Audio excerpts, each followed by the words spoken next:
Did you forget something? We're not even back yet. I've got 15 Slack messages. They want results. Solutions. They want solutions. Well, results, solutions. All right. Same thing. Do you want tea or something stronger? No, I can't have anything stronger, or we're never going to figure this out. If you don't want to help me, you can just go to bed. You mean if I go to bed, I don't have to help you? Nice try. Okay, give me something stronger. That's going to help. All right. All right. Well, then I'm going something stronger. So this isn't the first time we've heard from a remote estate. There have been reports every Friday for the past month. And I just think we have to go through the evidence.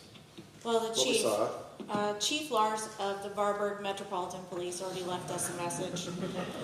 He received reports of a missing worker. These losses never happen right in front of us. There's always some sort of reenactment based on what the eyewitnesses have told us, what we can gather. Yeah, well, it's not like we have cameras set up where we can watch everything. So sliver. Yeah. So let's go over the evidence. Right. Sorry. All ready? All right. Let's see the reports. Let's look through the evidence. Let's try to see if we can reconstruct what would have happened last Friday. Right. So every Friday for the past month, including last Friday during a payroll run, one of the workers from the Fox department starts their jobs, and then they disappear. These workers are responsible for making payments. People's livelihoods are at stake. And they had dispatched backup workers to try to handle it. Previous times, the workers returned on Monday, so nobody really noticed. But they did end up making duplicate payments, and that's a problem. Always. Yeah. So this time it's worse, because the workers didn't return at all. Aside from the report, we also have a screenshot. Okay. This is a capture of the control panel showing that the workers disappeared on the job. So the work they were doing was different. It was in different queues for different customers, started at different times, but it was clearly during a high traffic period. And you can see in the capture that the worker would have been running for a total of 4 days, which that doesn't sound right. Anybody working for 4 straight days isn't right. The whole situation is eerie. The estate is eerie, starting with that creepy butler, who was definitely... Yeah. I mean, we got it, right? He did it. He did it. That's who did it. Yeah, but not so fast, right? He's a DevOps butler. He didn't seem that competent at his job. He thought a lot of himself, really had a big sense of importance. But he wasn't that important. He made us wait a really long time. Well, he wasn't very good.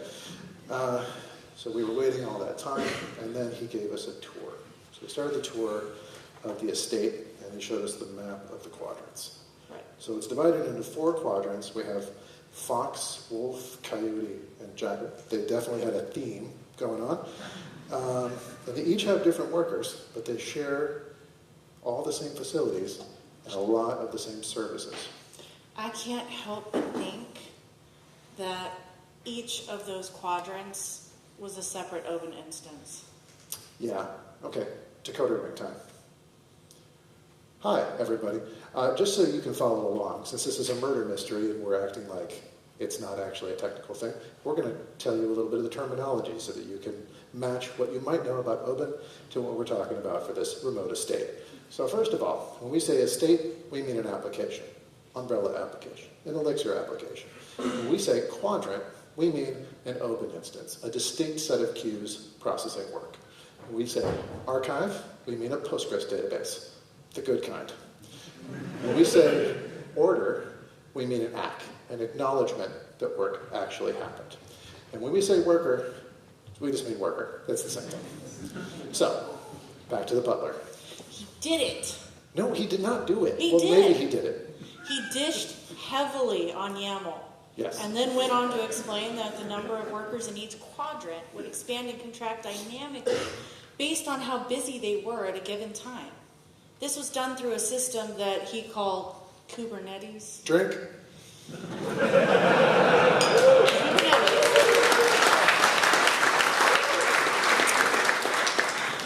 All right. Aren't Fridays especially busy? That would require all the quadrants to scale up to 8 replicas. And then that would be a lot of load on the system. They should have settled down later that night. All right, well, he said that it put strain on the K8S system, which seems like a really lazy abbreviation when you say it out loud. Right. But the butler said he was told to rewrite the design of the system in that arcane and horrible language that he referred to as YAML, which they had automated about a month ago using some sort of a nautical tool. Was like it carbuncle? Muscle. Ballast? Helm? Helm. It was helm. That was it. Okay. Oh, there we go. So, it was Helm, and the chart showed us the Fox quadrant, which we're there to investigate, and it's scaling up to 10 and down to 0 after the rewrite. But, check that out. Okay.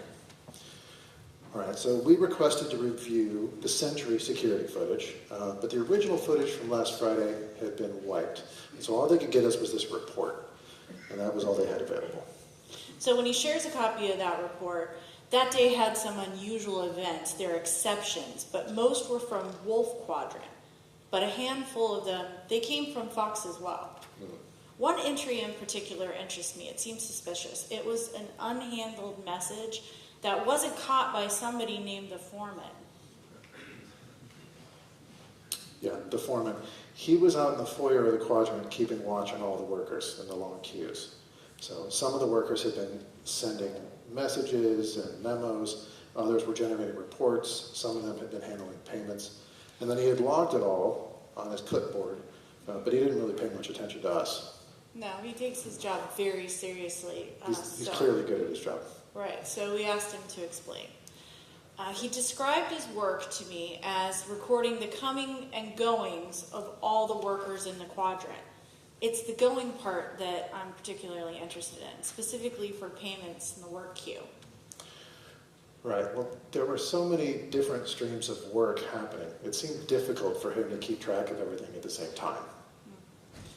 Well, I drew this simple yet amazing diagram based on his description, emphasizing the down message. That's good work. Sharpie on fire. So then we showed him that error report from Sentry, and then we asked him what he made of it. So the report had showed a down message, and he hadn't recorded it on his clipboard, right? Right. How could that be? He explains that he gets really busy, like everyone, especially on a Friday night.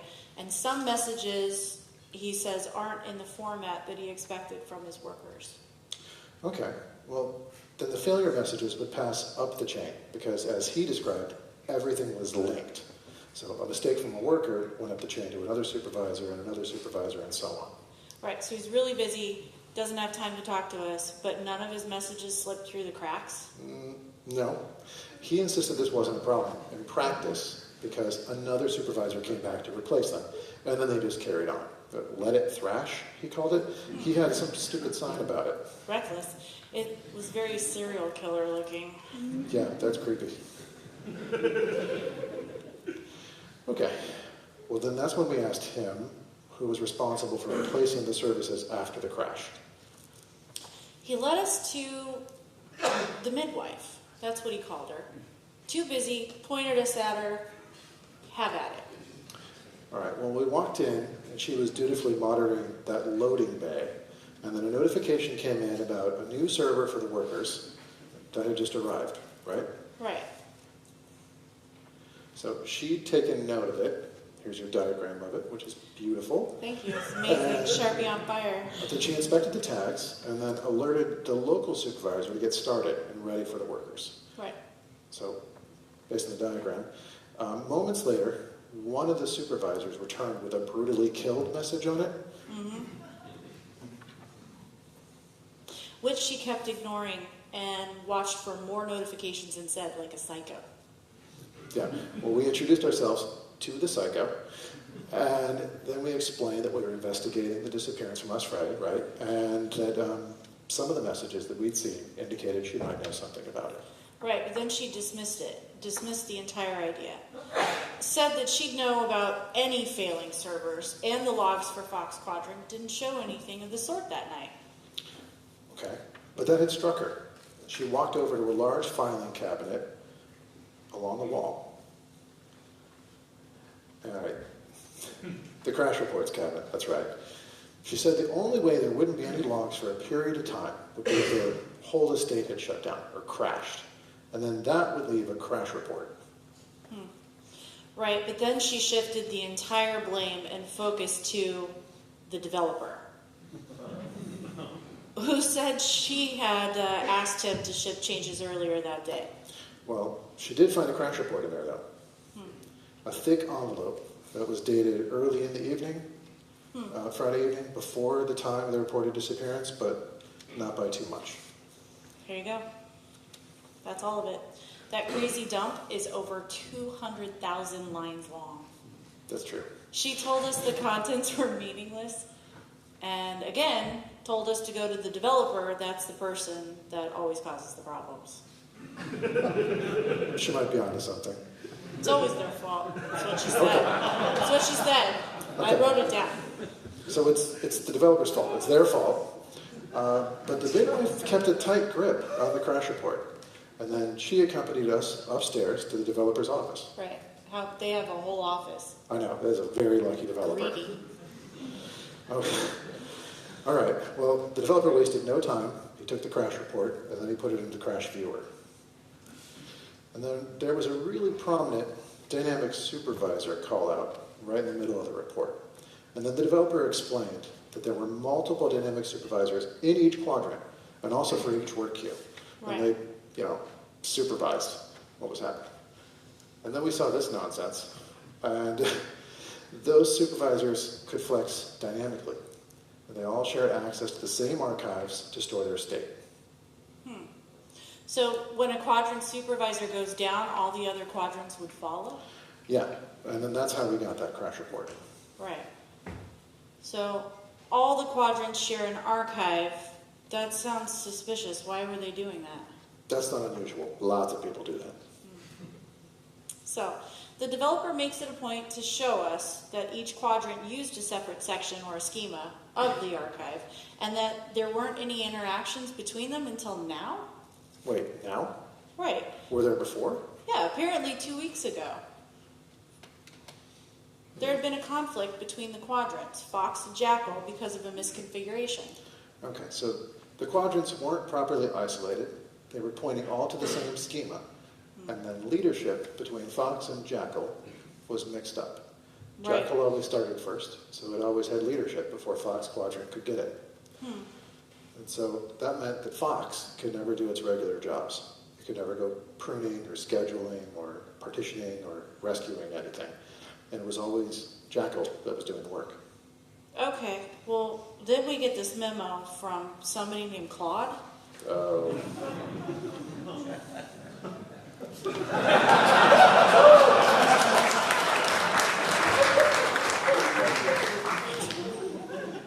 The developer said that they fixed the leadership issues early last week based on Claude's advice in that memo. They trusted Claude so much. They always do. But this memo looks sensible. All the quadrants needed to have distinct names and separate schemas in the archive. So it seems like a solid plan for whatever a distributed system is. Well, they shared a record of the changes too, highlighting the parts related to leadership in that. Another portion of that config that wasn't highlighted but seems potentially relevant is right in front of you. All right, well, so that was a change to the way they communicated with the archives. They needed to change the repo option.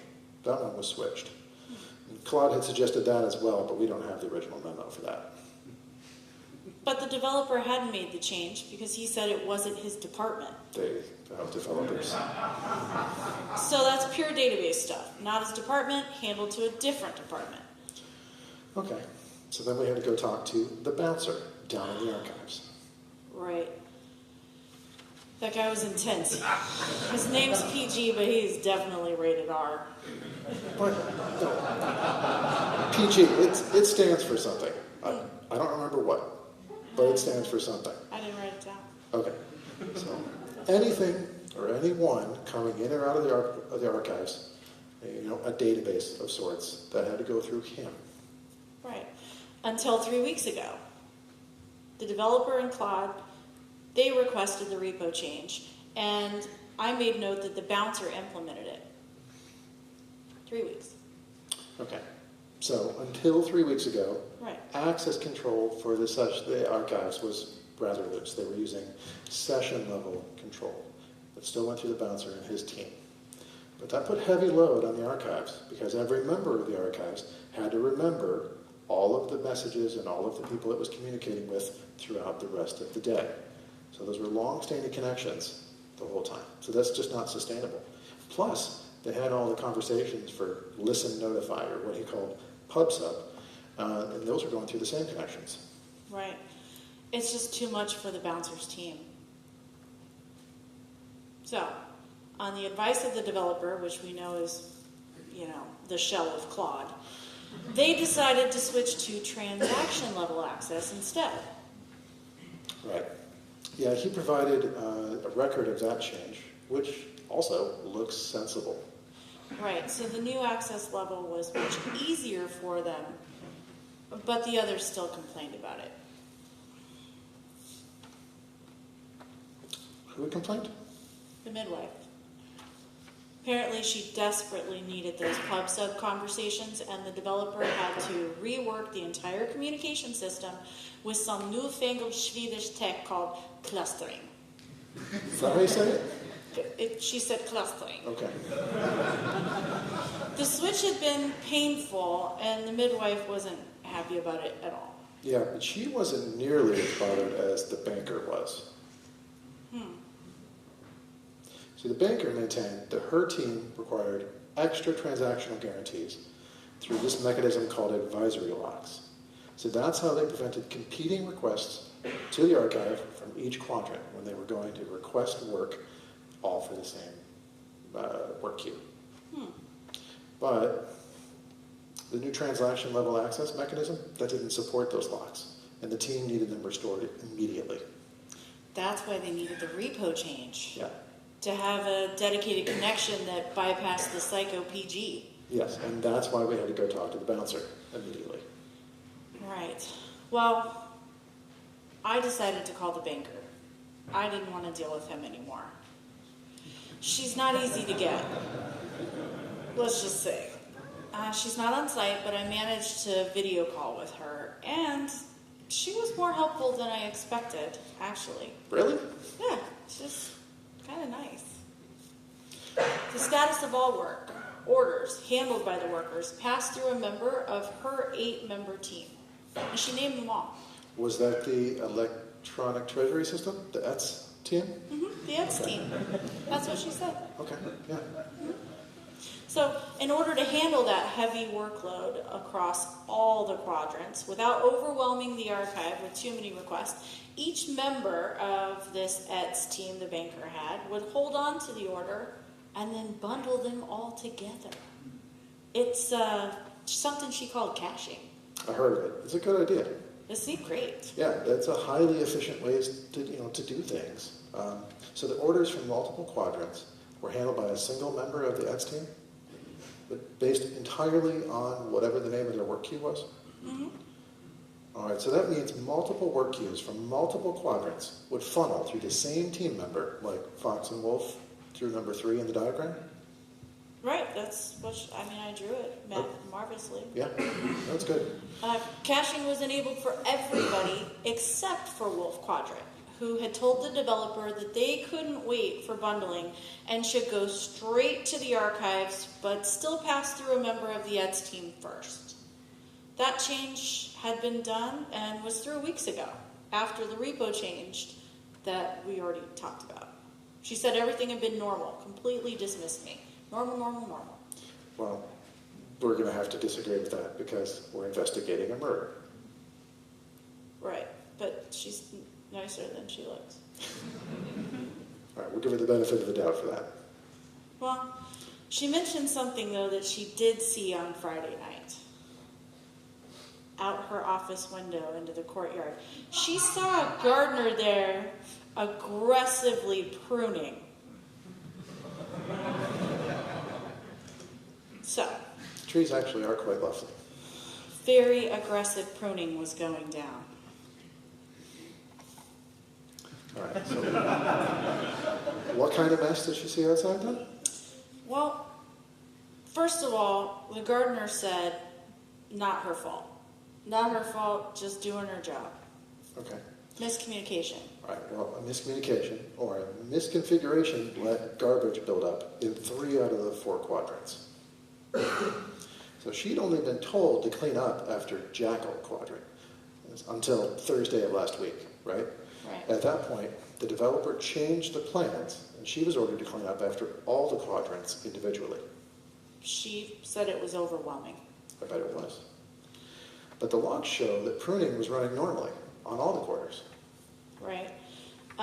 She had been working nonstop for a day and wasn't caught up even by Friday evening. At that point, she reached out to the developer for help, and they bestowed some advice from Claude.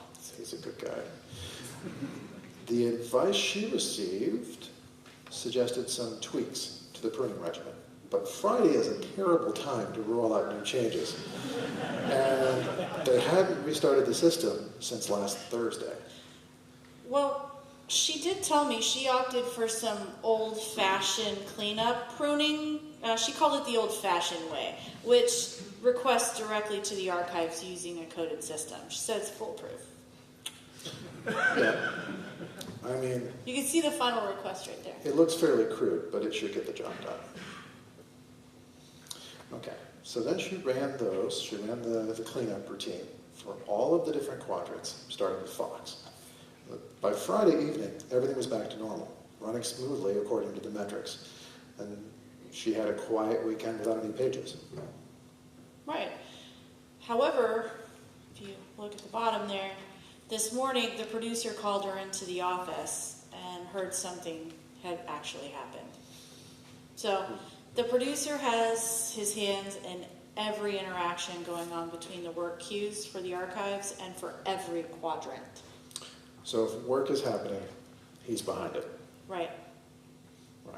So he knew all about the incident that happened last Friday. Yeah. Here's a photo of his office. He's a real neat freak. Right? This is a Logs everywhere, yeah. including logs for requests to the archives. So there was one ticker that showed all the work for all the order tracking was traced with timing information. Okay. But he described it as a glitch. He said it wasn't really a problem, just like the events of previous Fridays. Nothing disastrous at all. According to him, the situation resolved itself according to the system's design. They had plenty of work to accomplish. Green light, lady, get out of here. Yeah.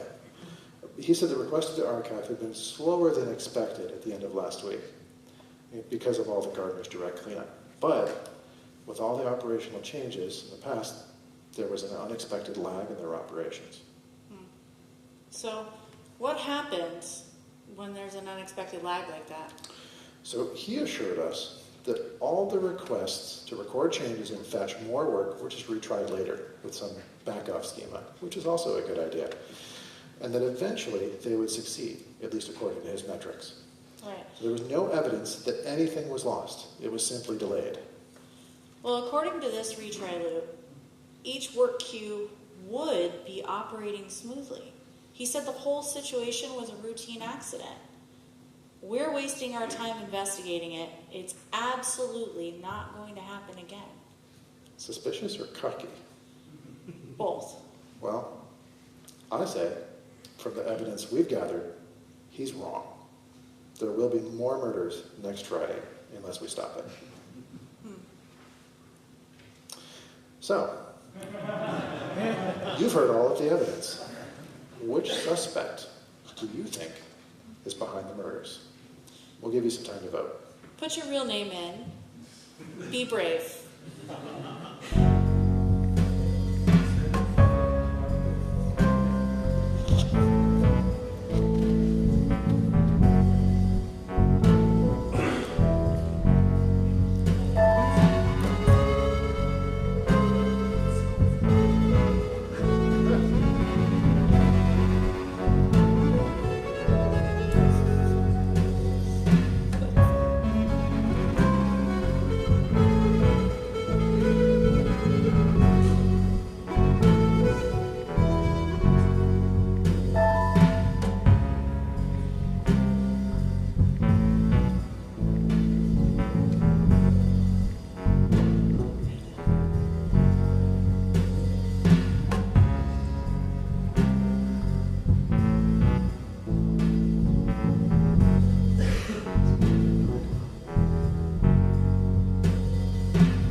guys right here.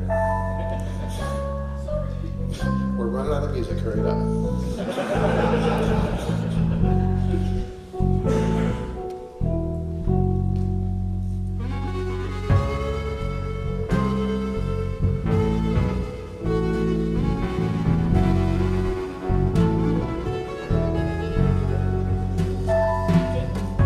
All right. So how did you vote? Not that. Yep. No? Oh. 1 second.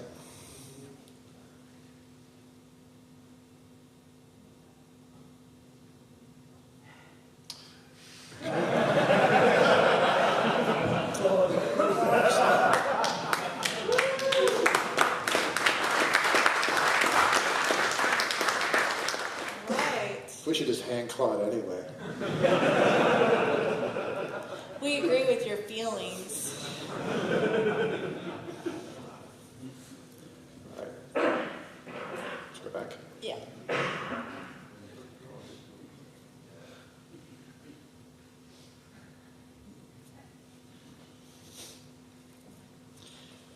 Here's what really happened. Yeah. The first major system change was made 3 weeks ago by the bouncer, as suggested by Claude. That's right. He changed the pool mode from session to transaction level to deal with the increased load from the growth in the cluster. They've been growing steadily, and according to the butlers, Kubernetes, drink,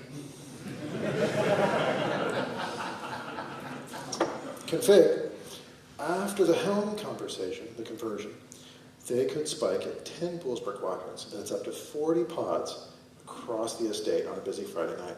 So that put additional load in the archive. But it was weeks ago, and work kept on running after that. So I'm sorry to say, it wasn't the butler.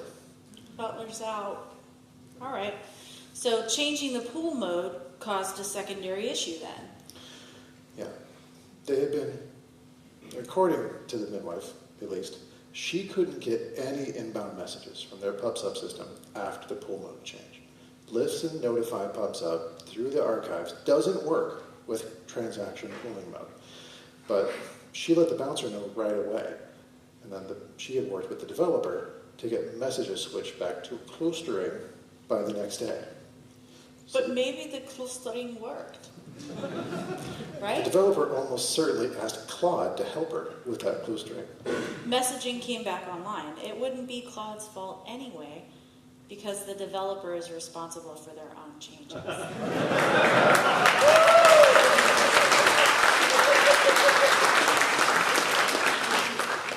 Amen. Claude's out. And it wasn't the midwife either, for that matter. She was able to start and stop queues normally days before the disappearances started several weeks ago. Plus, the communication change applied to the entire estate. And we're looking for something that would only affect processing in one quadrant. So, midwife's out. What about the other change? The one that the bouncer team needed for the repos? There was that change in effect after the clustering. Right, that's true. The repo change was driven by the banker's belief that advisory locks weren't working. However, the advisory locks are only needed to fetch and start new work between quadrants. And there wasn't any ongoing problem fetching work. So none of the changes that the bouncer made had a lasting impact? But the archive was clearly a problem until last Friday. No, the bouncer's out. And toward the end of last week, after the developer implemented the leadership change, the gardener had started to clean up the old work. But she didn't realize that making that many pruning requests to the archives at the same time would lock up the tables, lock up the schemas, and access for all the other requests. Then the slow request would time out, but the producer insisted they were set up to handle it. Yeah, he did. So the extra load slowed the processing down, caused trouble for the producer, but the producer handled it because of the back-off policy. It's not bulletproof, but they were guaranteed to keep retrying and fetching operations and order acknowledgement as long as the system was still alive. And he had the metrics to back it up, too. Right. The producer wasn't responsible either. So, requests for job processing are only part of what the archive does, right? Surely the actual work they were doing needed to access the archives as well. They did. And then we saw evidence that the overall load on the regular work requests as well. Remember the unhandled down message that wasn't caught by the foreman? And then it escalated into a complete crash of the supervision system. I mean, that's a bad thing. But it was purely from extra load on the system at a peak time when the archive was locked up. It hadn't happened the previous Fridays. So there's nothing the foreman could have done about it. It wasn't his fault. But that only leaves the gardener, the banker, and the developer then. Yep. It was you. Yeah. Remember, this is about the murder of a job in a single quadrant. The discovery of conflicting leadership between two quadrants led the developer to make a config change to separate the schemas. So splitting the archives into multiple schemas fixed leadership, but it exposed a secondary problem. The banker's team cached all those essential orders, the state changes, for batching. And that was in ETS. That was outside of the work queues. That's right. Order from different quadrants, but with the same work queue, were assigned to the same ETS cache. Before the schema changed, that's fine, because they all went to the same schema in the archives. But after the schema change, some requests from Fox Quadrant were quietly ignored because the batch update targeted the wrong schema. There wasn't anything there in the archives to update. So the fact that Wolf Quadrant used sync messages protected their work orders from the problem. And that meant only Fox was impacted. Wolf updates went through immediately, and then Fox updates could never complete because they were targeting the wrong schema. You're brilliant. Ultimately, it was the banker that commingled updates on the same ETS cache that killed the worker. Gardner's out, the developer's out. It's the banker.